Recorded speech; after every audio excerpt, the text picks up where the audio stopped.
Glen, day one of a historic moment in rugby in Australia.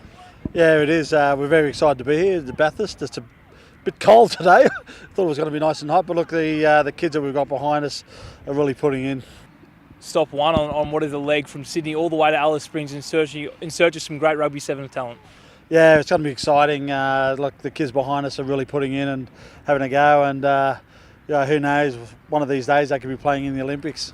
The plan for this tour and the initiative from Rugby Australia, looking for that seven superstar who might, one day play in the 2024 Olympics. It's a big opportunity for these kids out in these remote communities.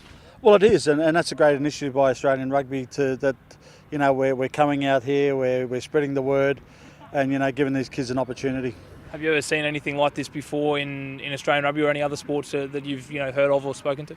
No, not from my knowledge, but as I said, it's a great initiative. Look, we want to get out there. We want to spread the word of rugby, how good the game it is, and what opportunities it can give the Aboriginal kids. But it might give them a chance to travel the world, to meet people, and to play a great game. Like I said, only stop one, but we've got 20 odd kids here in Bathurst. What sort of talent have you seen out of this group?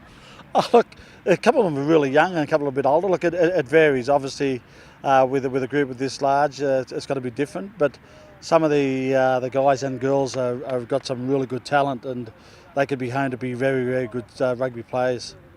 You and your brothers obviously have an esteemed history with rugby in Australia. What's it like also to have someone like Sam Myers here, a current player, at the top of his game, playing for the Australian men's? Oh, it's again a great initiative. To have, he's injured at the moment, but to have him here, when we were doing the drill down the end, I was stopping him and getting his thoughts, and he was putting his two bobs worth, and that's what it's all about. He wants to see an improvement in Australian rugby, particularly the sevens, and whatever he can put forward, the guys are listening very intently. We've seen Morris Longbottom and Mahalia Murphy, two Indigenous superstars of the sevens tournament. What makes sevens a great sport for these kids?